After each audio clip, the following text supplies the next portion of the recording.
Cassie pulled her hoodie tighter around her shoulders as she stepped out of the diner. The air was colder than usual, and the town felt emptier somehow. Her shoes tapped against the wet pavement, each step echoing down the alley behind Main Street. This was her usual path home, but lately it hadn't felt usual.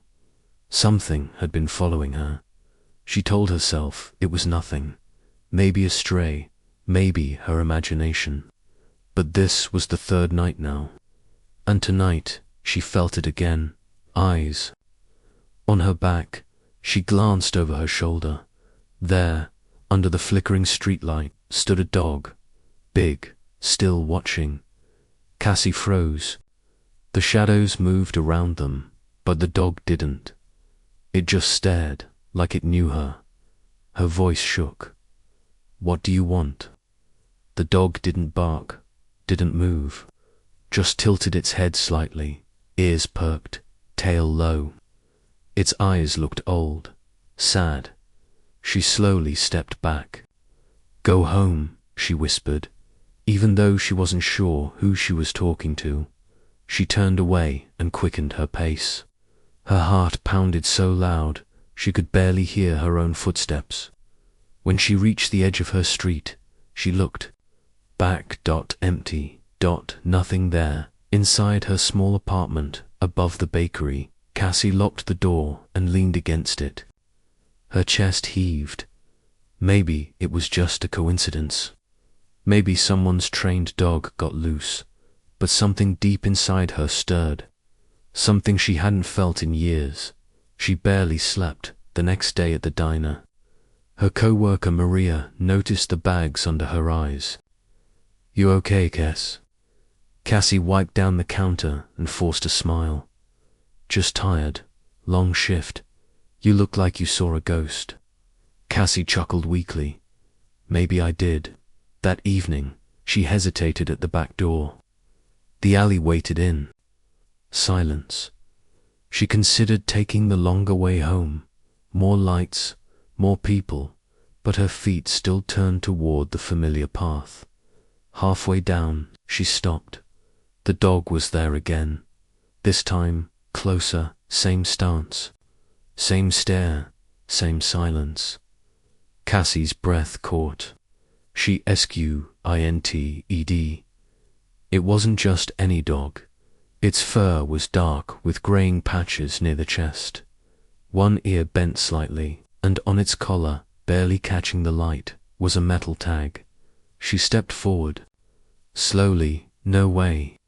Her hands trembled as she crouched. The dog didn't move, didn't growl, just watched.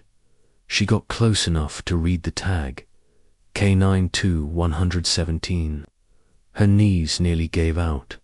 That number, it was on the vest of a dog she knew years ago, before everything went wrong, before her father was taken away, before Echo disappeared. She whispered, the name barely audible.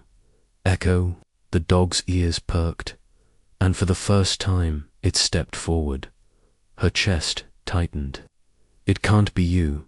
They said you were gone. They told me." The dog blinked slowly.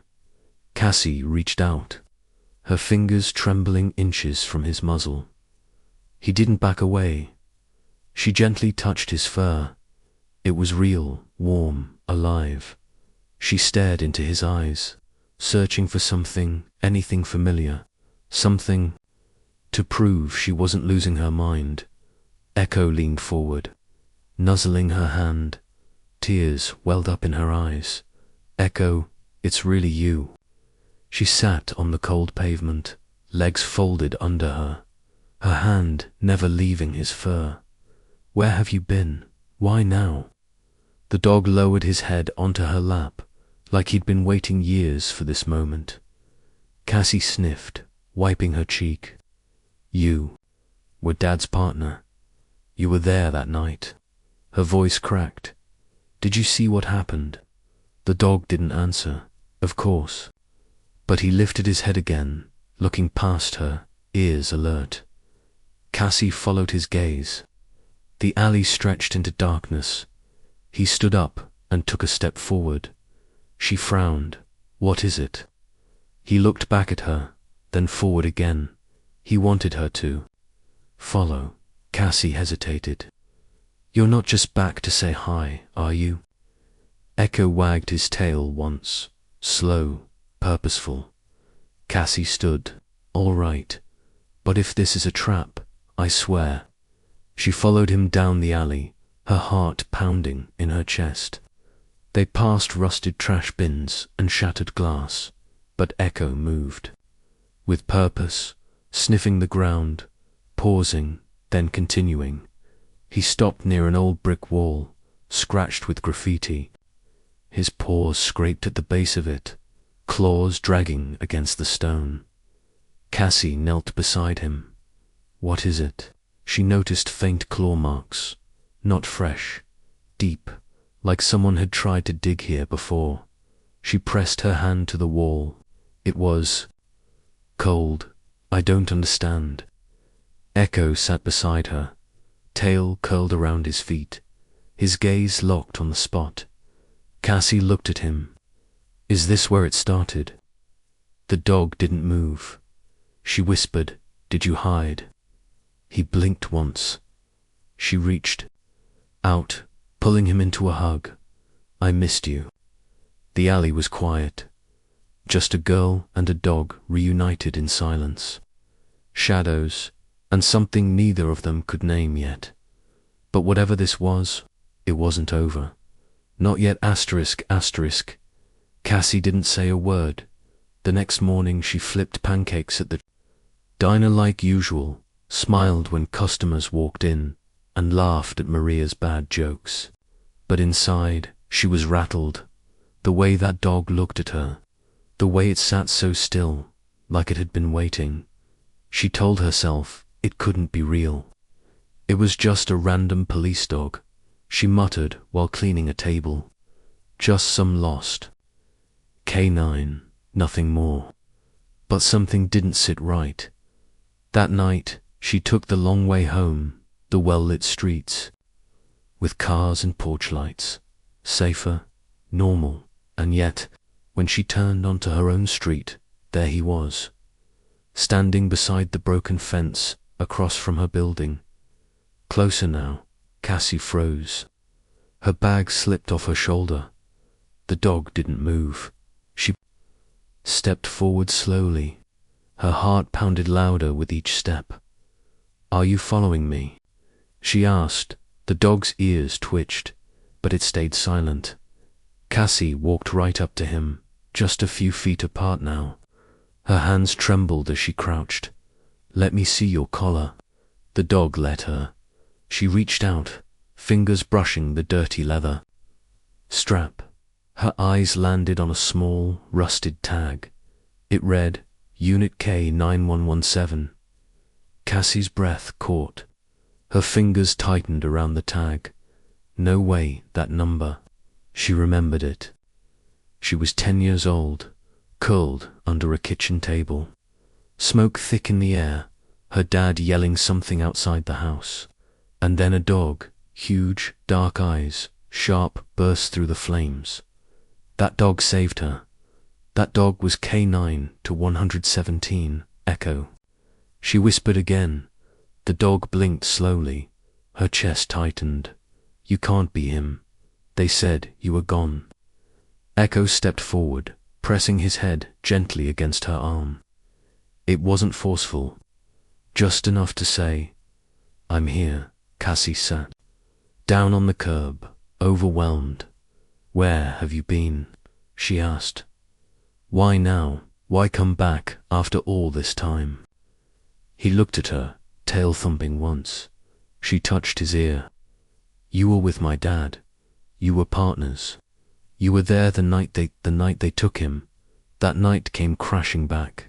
Sirens, flashlights, a man screaming, her dad in cuffs, and Echo, barking, held back by another officer.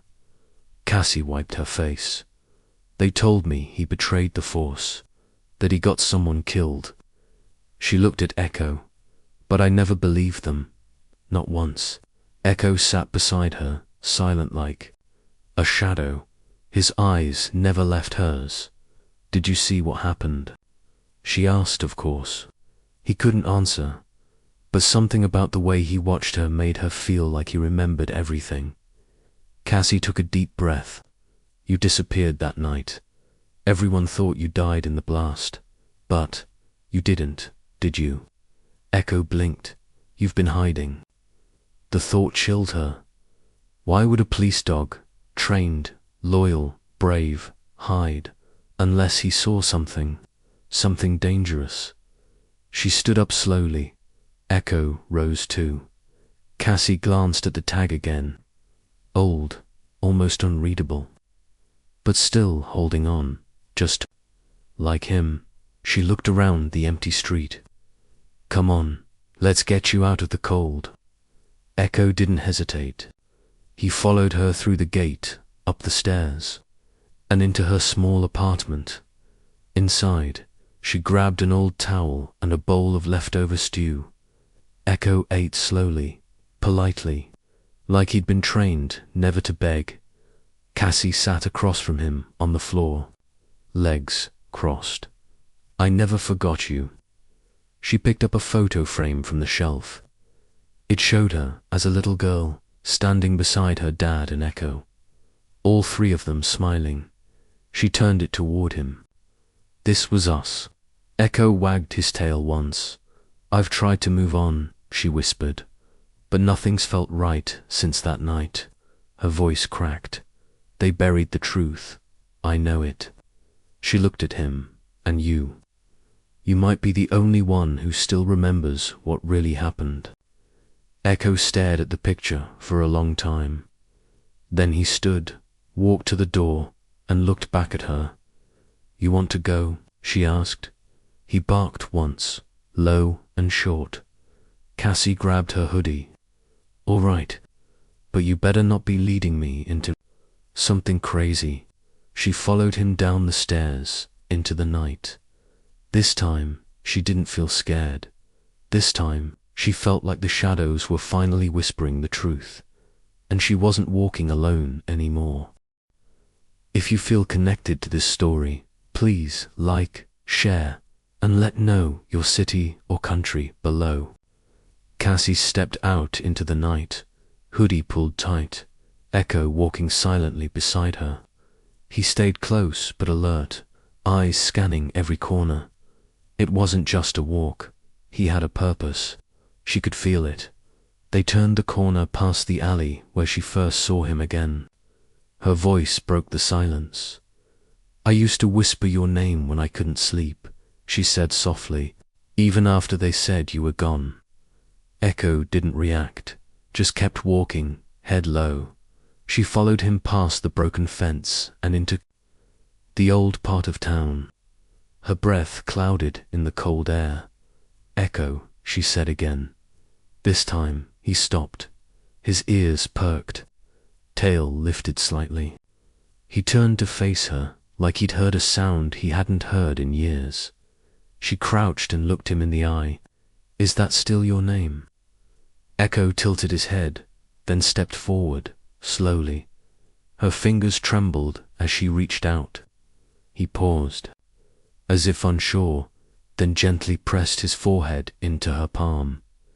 That was all the answer she needed. Tears filled her eyes.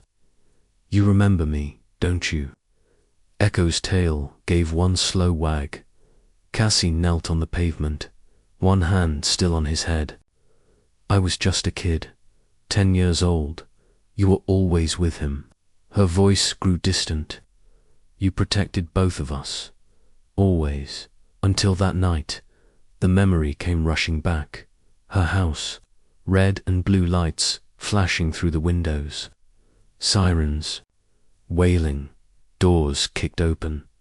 She'd hidden under the table, hands over her ears. Her dad had shouted something loud, angry, desperate, and Echo. He'd leaped through the smoke, right into the hallway, barking like the world was ending. She never saw him again after that.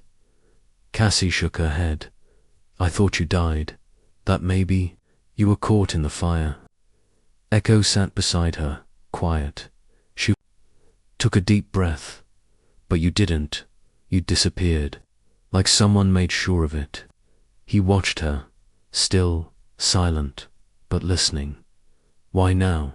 She whispered. Why come back after all this time? She stood, wiping her face. Something's not right. Echo turned and started walking again. She followed without question. They moved through side streets until they reached the old parking lot behind the abandoned police training center. The building stood dark and empty. Cassie stared at it. You brought me here. Echo sniffed near. A rusted gate, then scratched once at the ground. Cassie stepped closer. What are you looking for? He clawed again. Dirt and gravel shifted, revealing something faint beneath a faded yellow tape, the kind used at crime scenes. Cassie crouched, pulling it free. Why would this still be here? Echo barked once, short and sharp. She turned. You were here. That night, weren't you? He stepped away from the gate and sat facing the old building. Cassie looked at the doorway. Her voice dropped. This was the old K9 unit's storage. My dad used to bring me here sometimes. Let me watch you train. She smiled faintly. You were always the fastest. Echo stood, nose pointed toward the back entrance. Cassie pushed gently on the door. It creaked open. Inside, dust covered everything. Cabinets, broken crates, and empty shelves lined the walls. It smelled like mold and memory. She turned on her phone's flashlight. Echo led her to a corner behind a fallen locker. Cassie knelt. What is it? There, tucked behind the metal, was a torn-up training vest. Small, old, familiar. She picked it up slowly. Is this yours?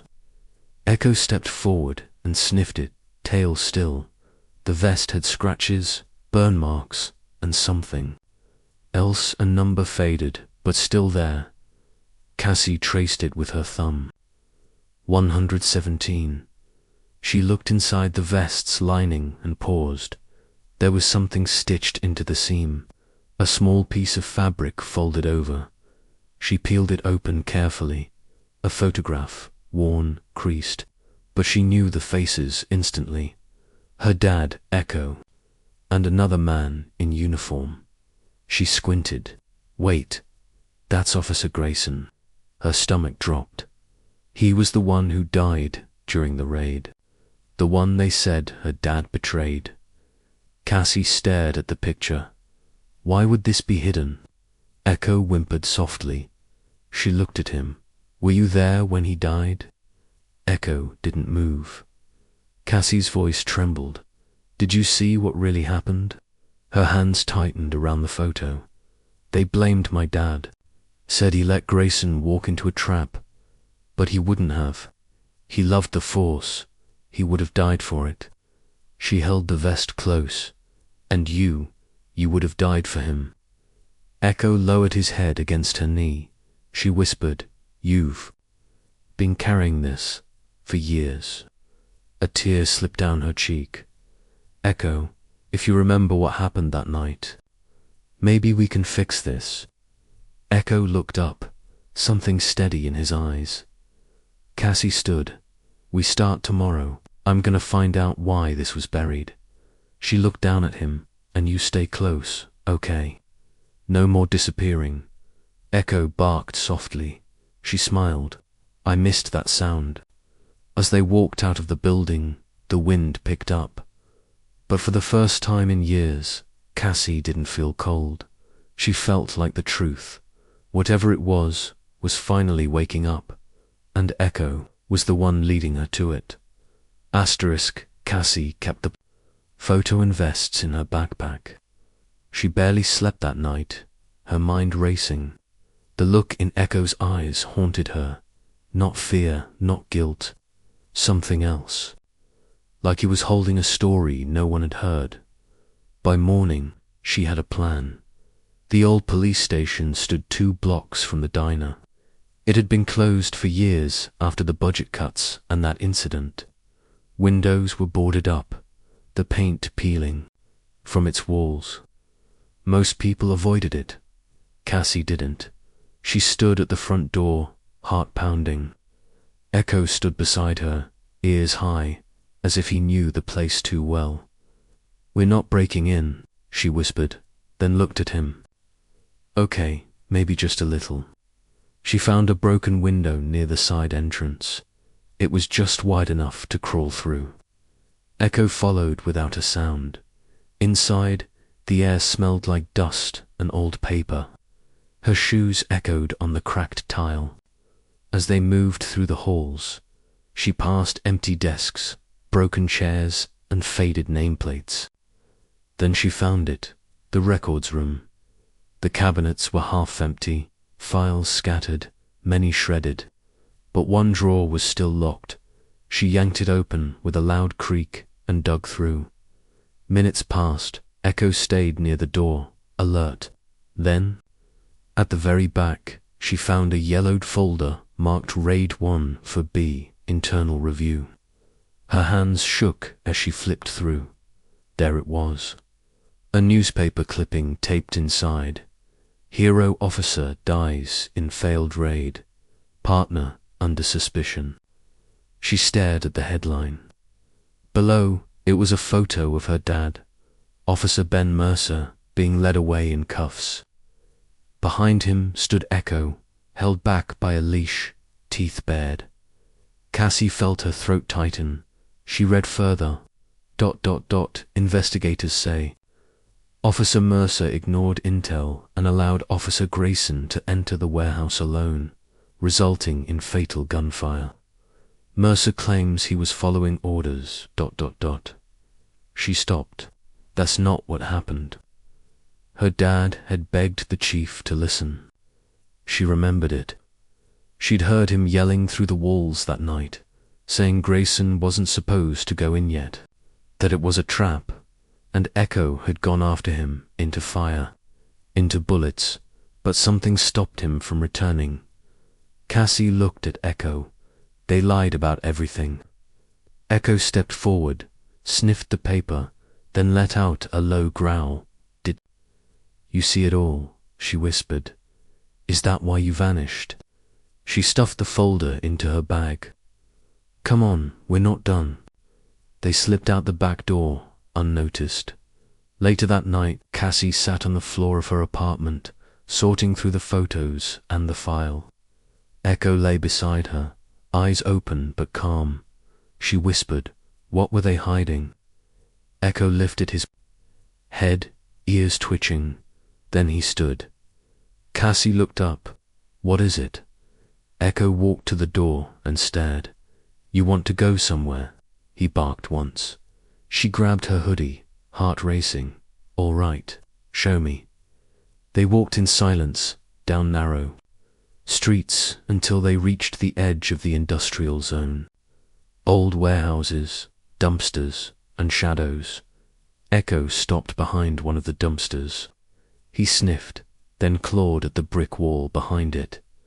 Cassie stepped closer. "What is it?" His claws scraped again, not deep, but deliberate. She crouched. At first, she saw nothing. But when she moved the trash aside, she spotted them. Scratches, lines carved into the wall for horizontal marks. Then a slash across them again and again, 5 sets. Like someone was counting the days. Cassie whispered, "You did this." Echo sat, eyes fixed on the wall. "You were hiding here." Her voice cracked.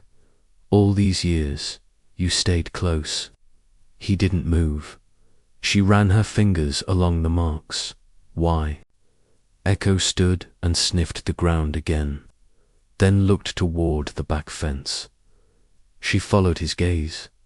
There was a hole at the base of the fence, just big enough for a dog to squeeze through. On the other side, the back lot of the old warehouse. From the raid, Cassie's eyes widened. You've been watching this place. Echo barked again. She stepped back. You never ran. You stayed behind. You were guarding something. The wind picked up, stirring trash along the sidewalk. She looked at the marks again, then back at Echo. You've been waiting for someone to come back, haven't you? Echo lowered his head slightly. Cassie's mind reeled. They left you here, lied about what happened, hid the files, made sure no one asked questions. She clenched her fists. But why? Why go through all that just to ruin him? Her voice dropped. Unless he wasn't the one who messed up. Someone else was. Echo turned and started walking back toward the road. Cassie followed. We need more proof. This isn't enough.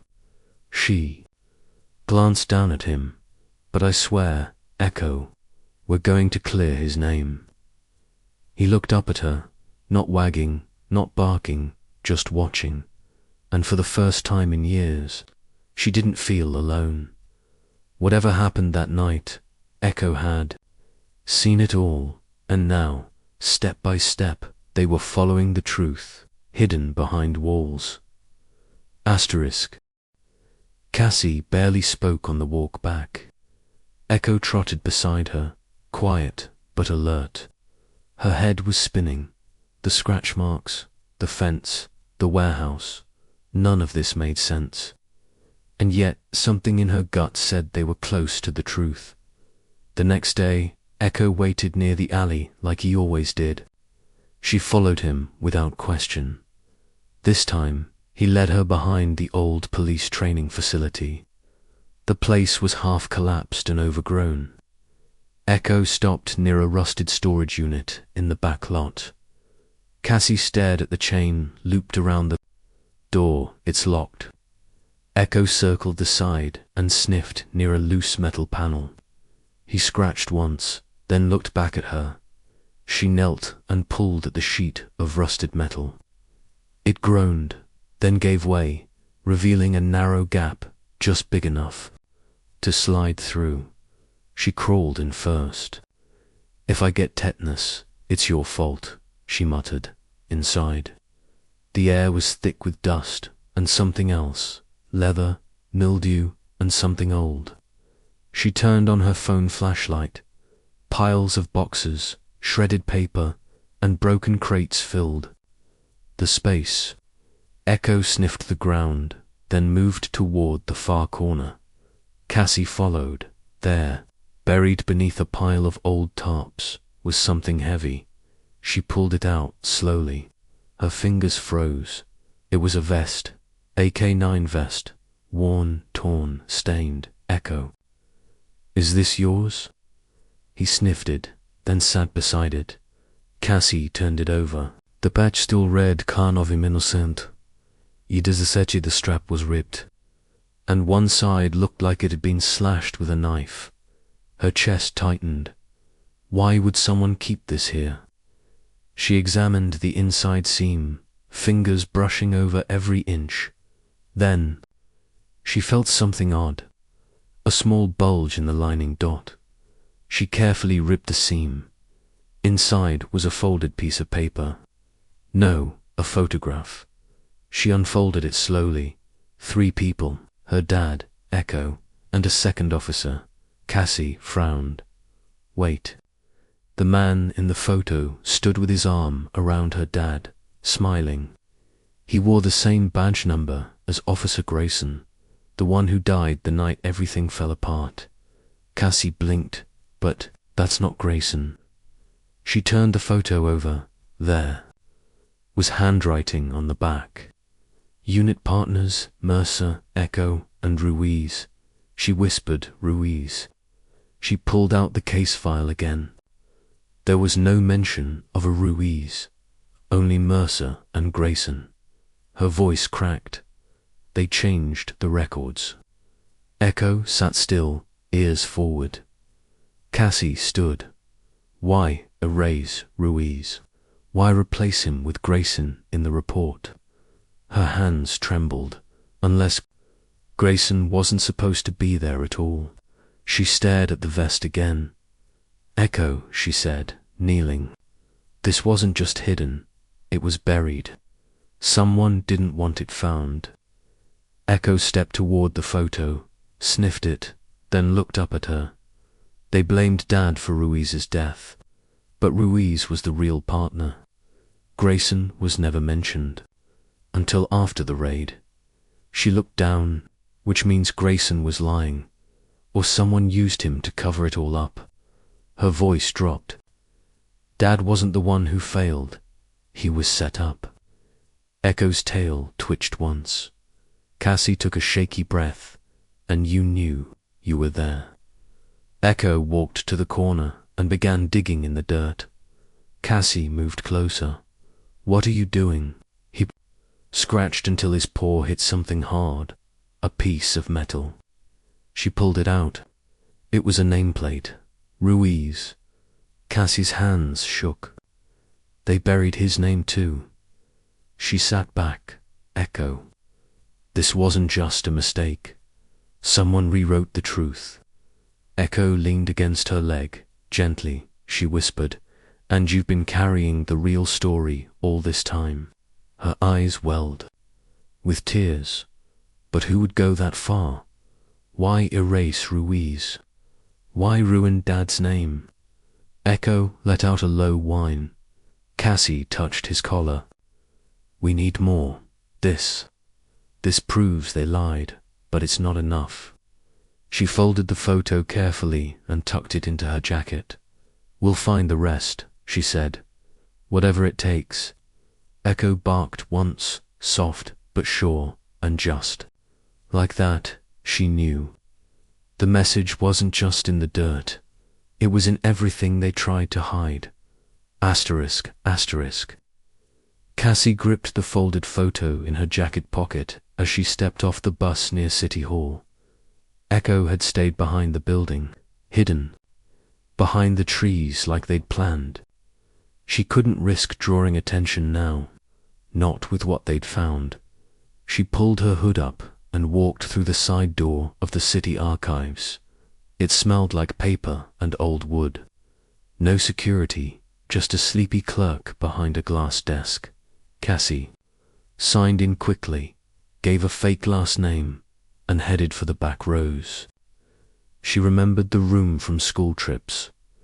All records older than 5 years got stored here.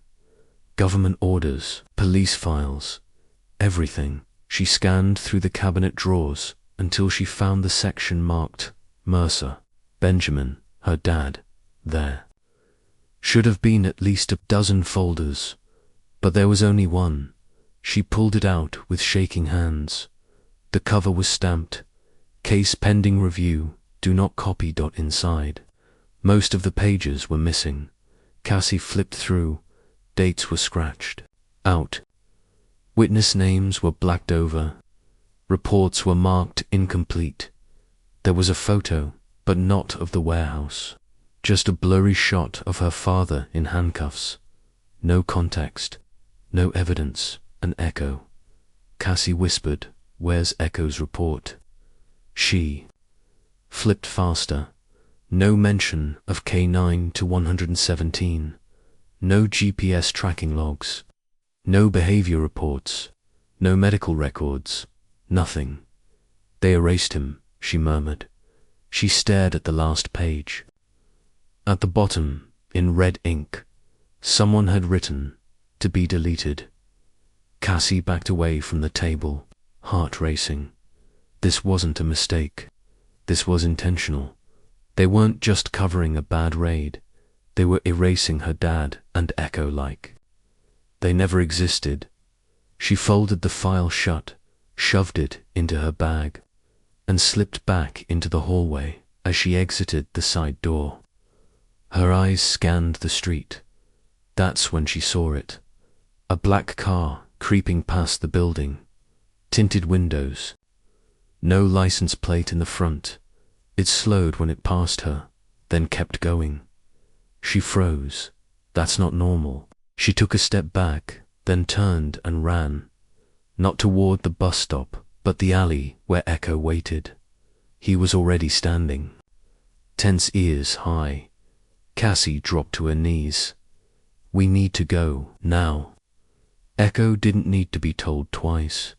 They cut through side streets, down past the old church.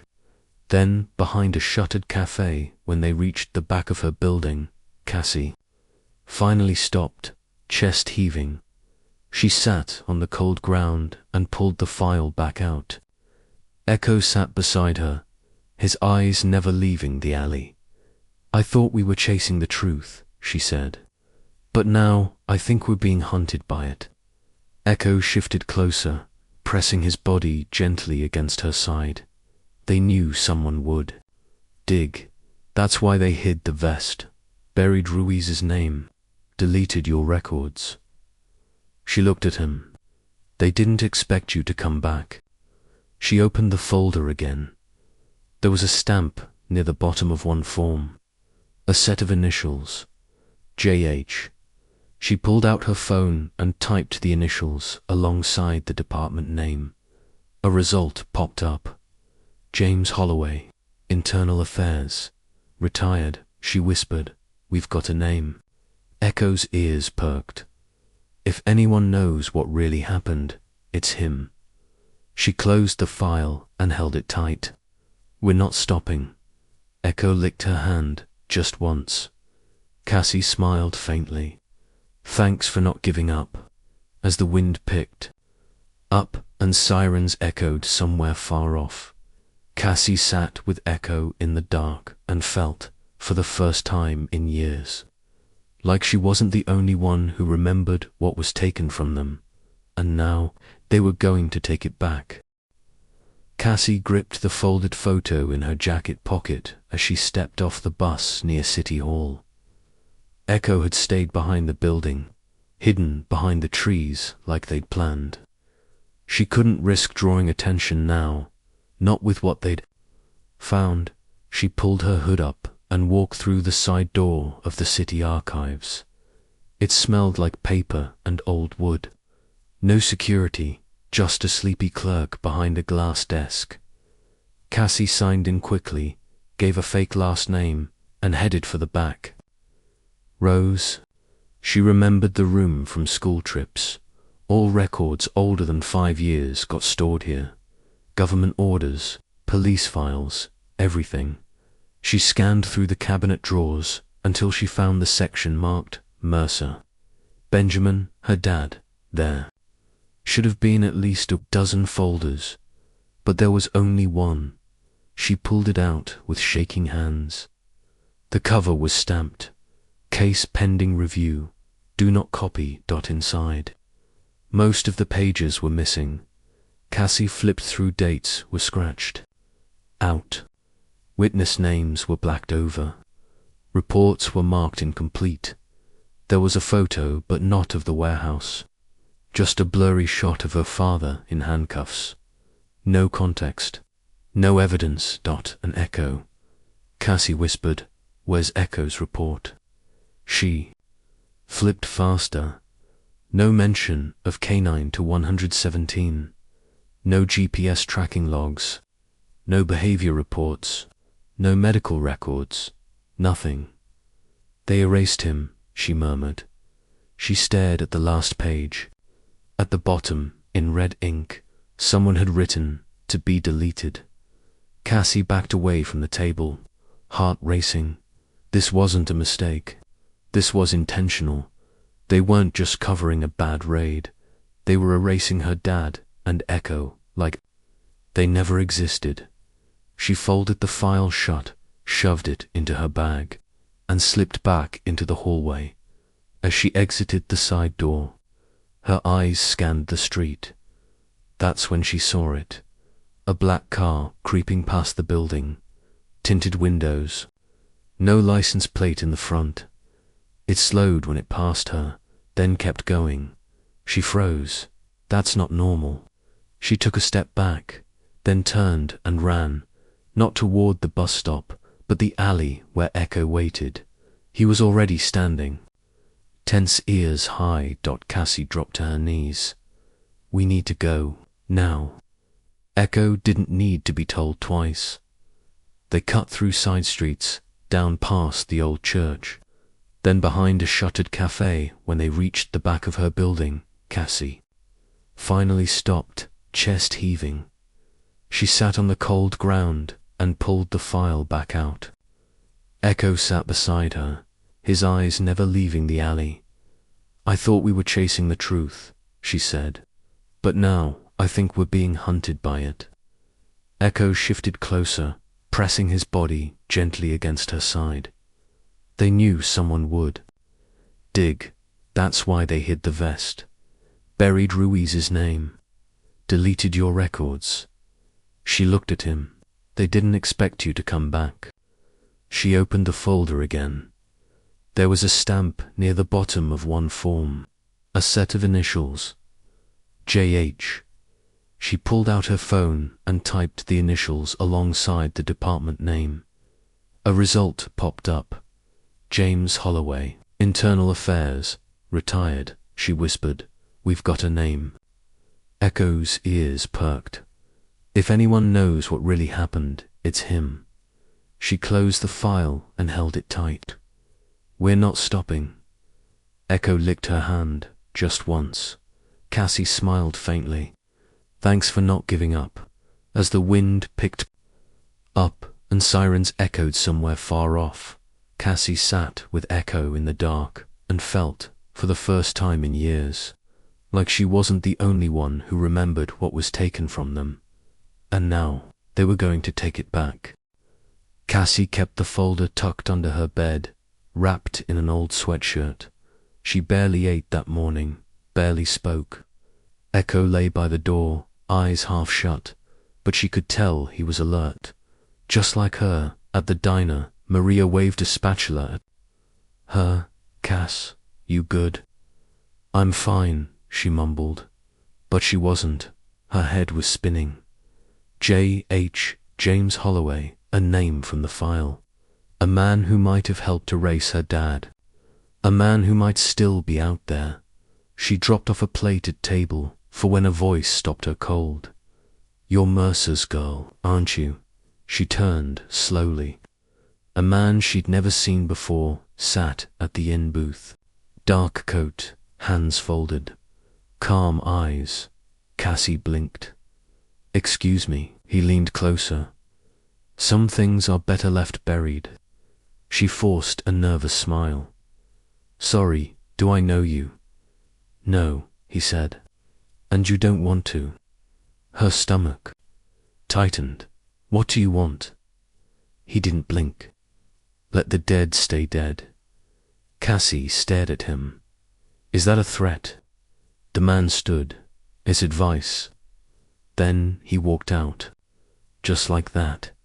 Cassie stood frozen, her hands shaking. Maria rushed over. "What was that about?" "Nothing," Cassie said, almost breathless. "I need to go." She ripped off her apron and bolted out the back door. Heart-pounding Echo was waiting across the alley. Cassie crouched and grabbed his collar. "We need to move." They stayed out until dark, walking aimlessly, trying to calm the fear crawling up her spine. By the time they got home, she was exhausted. She locked every window, every door, checked twice. Then she sat on the floor, Echo curled up beside her, his nose pressed to her leg. "Someone knows we're looking," she whispered. She didn't turn on the lights, just sat in the dark, clutching Echo's vest like a shield. Midnight came. That's when she heard it. A soft creak, like a door easing open. She held her breath. Echo rose silently, head low, teeth bared. Then a soft thump from the kitchen. Cassie grabbed her phone. "No signal," she whispered. "Echo, stay." He didn't listen. He moved toward the hallway, his growl low and steady. Cassie followed behind, heart slamming against her ribs. They turned the corner. The back window was open. Nothing was missing, but everything was. moved. The photo was on the table, not where she left it. The cabinet was slightly open. The drawer with the folder had been pulled halfway. Someone had been inside. Cassie's voice shook. They searched. They didn't steal. They searched. Echo barked once, loud and sharp. Cassie jumped. She locked the window, shut the curtains, and turned on every light in the apartment. Then she sat on the floor again, pulled the vest into her lap, and held it tight. "I'm not stopping," she whispered. "I don't care who they are." Echo sat beside her, tense and quiet. She rubbed the vest between her fingers. "They ruined everything. They took Dad. They erased you." Tears slid down her cheeks. "I let them scare me once. Not again." She picked up the phone and opened a browser. James Holloway, retired. Last known address, East Pines. She stared at the screen. "Echo," she whispered, "we're going to find him." Echo blinked slowly, as if he already knew. Outside, a car drove by slow. She peeked through the curtain. Same black car, same tinted windows. Her voice dropped. "They're watching." She looked at Echo. "They think they can scare us." She knelt in front of him. "But they don't know who they're messing with." He pressed his forehead to hers. She smiled through tears. "Let's go remind them." Cassie didn't sleep. She sat in the kitchen until the sun started to rise, her fingers still wrapped around Echo's old vest. The photo, the missing file, the man in the booth, everything pointed to one truth. Someone wanted Echo gone, but he didn't disappear. He stayed, and he remembered by morning. She knew where she had to go. She grabbed her bag, slipped on her jacket, and headed out the door. Echo followed, steps steady behind her. Not a sound from him, just quiet focus. They walked back to the alley, the one where she saw him that first night, the one she thought she'd imagined. He stopped just before the dumpster and looked back. At her. "You want me to follow again?" she asked. Echo barked once and turned, squeezing through the space between the fence and the wall. Cassie followed. Behind the fence was a patch of dirt and gravel she'd never noticed, forgotten, closed.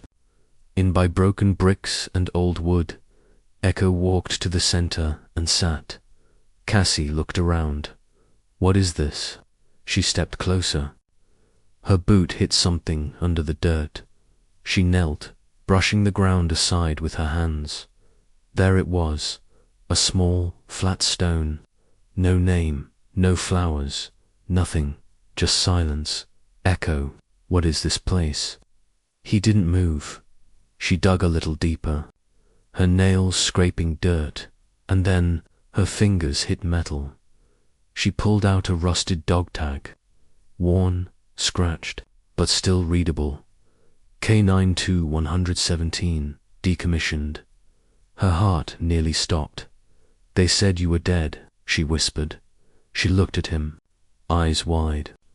"They buried your tag, made it look like you were gone." Echo stared at her, tail still. "You were declared dead the same night Dad got arrested." She turned the tag over. No date, just silence. Tears welled in her eyes. "They needed you. Gone because you knew the truth." She sat back on her heels, tag in her lap. "Dad yelled at that night. I remember," he screamed. Echo saw it happen. Over and over. Her voice cracked. "You were the witness." Echo stepped forward and placed his paw gently over the tag. She touched his face, her hand trembling. "They thought you wouldn't survive, or that no one would find you." Echo leaned his head into her palm. "You stayed close all these years," she whispered, "even after they buried you on paper." She looked down at the tag. "They erased you, just like him." The wind rustled through the alley. For a moment, everything felt still. Then she stood. We're not letting this stay. Buried. Echo walked beside her as she placed the tag back on the stone. Not to forget, but to remember. We'll tell your story, too, she said. You're not just a ghost in a file. She looked at the empty grave. Your Echo, you lived. You saw what happened. And now, she turned to him. You're going to help me prove it. Chapter 9. The Truth Beneath the Floorboards. 900 words. Cassie stared at the unmarked grave one last time before slipping the tag into her pocket. Echo walked ahead, silent, but she could tell something had changed. His steps were faster, his eyes sharper. They didn't speak until they reached the old police training ground again. The chain-link gate rattled in the wind. Echo stopped near the back, where broken crates and overgrown weeds covered the ground. He sniffed once, then began to dig. Cassie dropped her bag and joined him. What are you looking for? Echo didn't answer, just kept digging. His paws scraped dirt and gravel, then struck wood. A hollow thud. Cassie brushed the loose soil aside. There's something under here. She pulled at the edge of a broken plank. It creaked, then snapped loose. Beneath the floorboards was a small wooden box, cracked and dusty dot. Her heart skipped. Please let it be something. She lifted the lid. Inside was a recorder. Old, scratched, but the red light still blinked when she pressed the side. Cassie looked at Echo.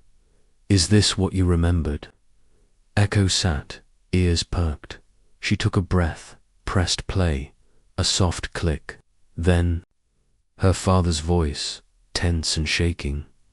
They're planning something. Ruiz found the files.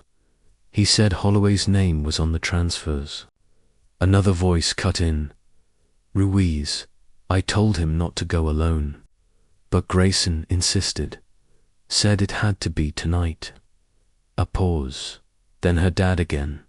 Echo sensed something. He growled before we even got close. I knew something was off. The audio crackled. Then another voice, unfamiliar, cold. You weren't supposed to make it out, Mercer. Gunshots. Cassie gasped. Echo let out a low growl. Ruiz screamed. No way, Techo. Down. Then silence. Just static. Cassie's hands trembled. They set him up. She played it again. Slower, her dad was trying to protect. Ruiz. Ruiz had found evidence proof of corruption tied to someone named Holloway. Grayson pushed the raid. But the voice at the end, that wasn't Dad. That was someone else. Someone trying to shut them up. She whispered. Echo tried to stop it. He lunged at the real killer. Her voice cracked. And they blamed Dad. She looked at Echo. His body was still, but his eyes glistened. You were there. You fought for him. She dropped the recorder into her lap and covered her face. All this time, I thought he'd made a mistake. Tears slid down her cheeks. They destroyed his name. Made me believe he was the reason someone died. She looked back at the recorder, but it was a cover-up. She wiped her face with her sleeve. We have to show this to someone. This can clear his name. Echo nudged the recorder gently with his nose. I don't know who to trust, she whispered. But I know what we have to do. She stood, clutching the recorder. Her hands were dirty, her eyes red, but her voice steady now. We find Holloway. Echo barked once, soft but firm. Cassie looked down at the broken floor.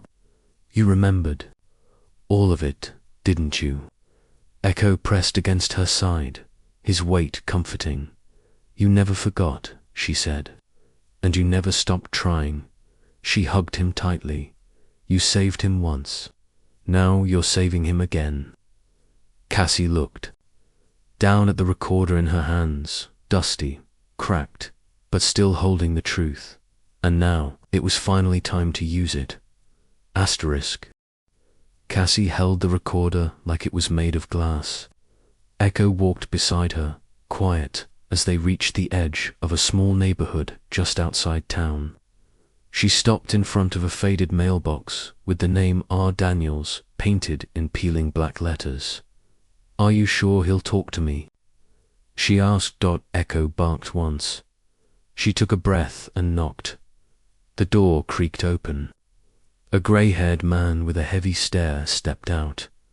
His eyes dropped to Echo first. "Cassie, Mercer?" he asked. "Yes, sir. You are my father's partner," he trusted. "You?" Daniels looked at Echo again. "That dog? I thought he was gone." Cassie held up the recorder. "He never left. And I need you to hear this." Inside, they sat at a cluttered kitchen table. Cassie pressed play. Daniels didn't speak. Not once, but his hands curled into fists as the voices played. Her father, Ruiz, then that other voice, the killer's. When the recording ended, Daniels stood without a word and walked to the sink. He stared out the window for a long time.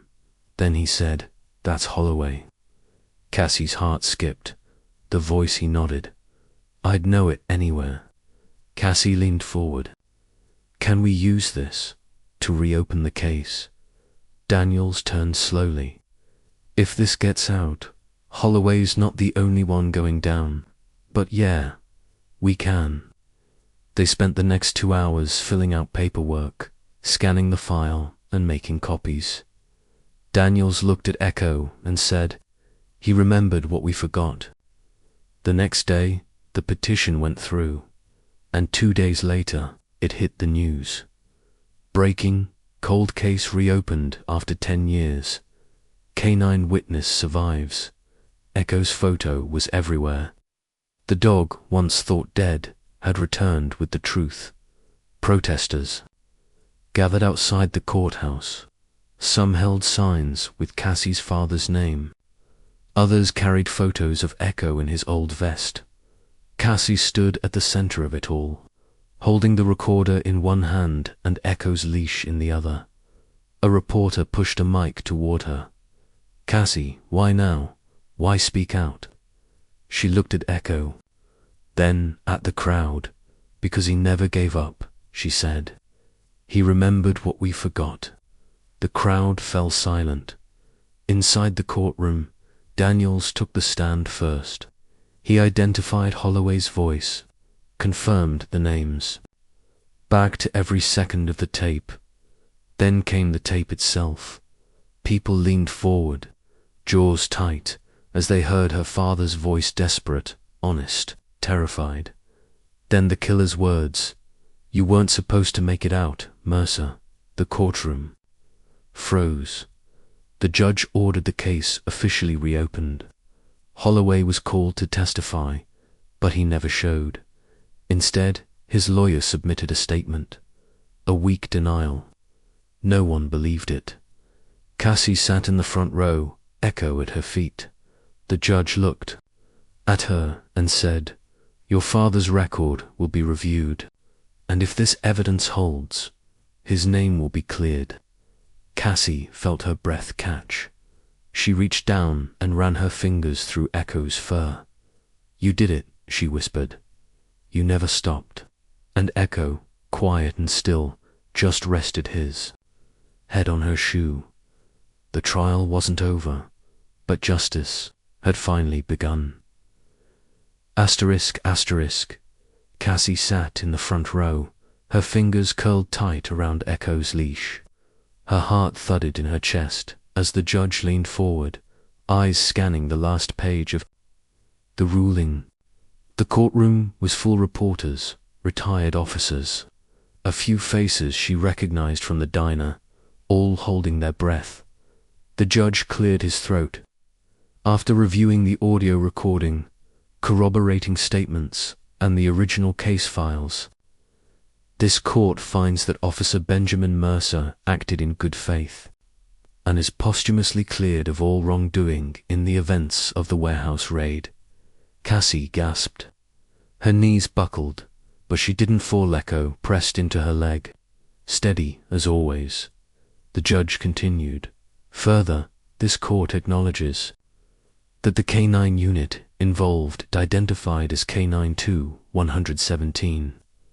Echo attempted to intervene during the incident and was falsely reported as deceased. His survival and return were critical to uncovering the truth. The gavel hit the bench. It was over. Cassie buried her face in her hands as tears broke free. 10 years of silence. 10 years of people whispering that her dad was a traitor. 10 years of feeling alone, now gone. Echo rested his head on her knee. She looked down at him, voice shaking. We did it. Reporters swarmed outside the courthouse, cameras flashing. One leaned in with a mic. Cassie, do you have anything to say? She glanced at the crowd, then at Echo. He never forgot, she said. Not my dad. Not Echo. Even when everyone else moved on, they didn't. Echo waited, and he remembered. Everything. Another voice asked. What happens now? Cassie smiled through her tears. Now we remember them right. That night, the department held a quiet ceremony on the station steps. A plaque was unveiled. Officer Benjamin Mercer, cleared of all charges. And beside it, a smaller plate, K9117, for loyalty, memory, and courage beyond duty. Cassie stood next to the chief, who lowered his head. We failed you, he said softly. And him, she nodded. But we can still fix what we broke. The chief looked down at Echo. He deserves his place in the books. Echo sat tall, wearing a fresh collar. The crowd clapped. Cameras clicked. But Echo didn't react to the noise. He just stayed beside Cassie, calm, proud, still watching. Later that evening, they walked home together in silence. When they reached the alley where they first met again, Cassie stopped. I don't know why you came back when you did, she said, kneeling beside him. But I'm glad you did. She touched his face gently. I don't think I could have done any of this without you. Echo leaned into her hand. For the first time in years, she felt the weight lift. The shame, the grief, the confusion, it all faded into something else. Peace, let's go home, she whispered, and together they walked forward. Cassie stepped out just before sunrise. The air was cool and quiet. Not many people were out this early, but that's how she wanted it. Echo walked beside her, a little slower now, his back a bit stiff, but his eyes still sharp. He didn't need a leash. He never did. She carried a single bundle of wildflowers wrapped in twine, the same kind her dad used to pick from the woods behind their old house. He said they were nothing special, but they always came back stronger every spring. As they walked through town, a few people nodded. Some whispered, some waved. Everyone knew now. They passed the diner. Maria stood inside, wiping down the counter.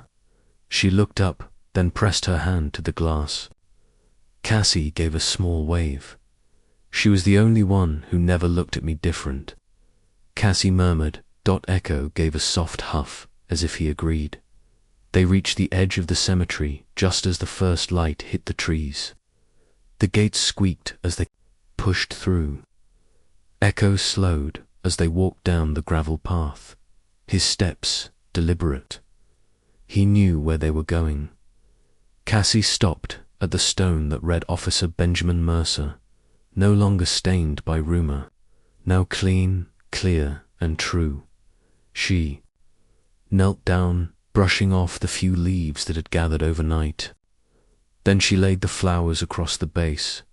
Hi, Dad, she whispered. We did it. Echo sat beside her. He didn't bark, didn't move, just stared at the stone with calm, steady eyes. Cassie ran her hand across the engraving. They listened. Finally, they know you didn't fail. They know you didn't leave anyone behind. She looked at Echo, who was now lying beside the grave, his head resting on his paws. He stayed loyal, even when the world didn't, she said softly. He waited all this time, so someone would remember. Cassie sat down beside him. Echo lifted his head and placed it gently on her lap. She stroked his fur, her fingers light and slow. I used to hate this place. I thought it meant everything was over. But now, she paused. Now it feels like the beginning of something. Echo let out a low, tired breath. His tail twitched once, then stilled. You're tired, huh? She whispered. He blinked up at her. You earned it, she smiled. For a long while, they just sat there, girl and dog. No need for words. Then Cassie looked up at the sky. I think I'll stay a little longer this time, not run so fast. Maybe help someone else who feels lost. She leaned down, kissed the top of Echo's head. You brought me home. Echo didn't move, just closed his eyes and let the morning sun warm his face. Cassie wiped a tear from her cheek. You can rest now, Echo. And for the first time in years, he did. The last patrol was done, and the dog who never forgot could finally sleep. Did this story touch your heart? Give it a thumbs up, share it around, and drop your location in the comments.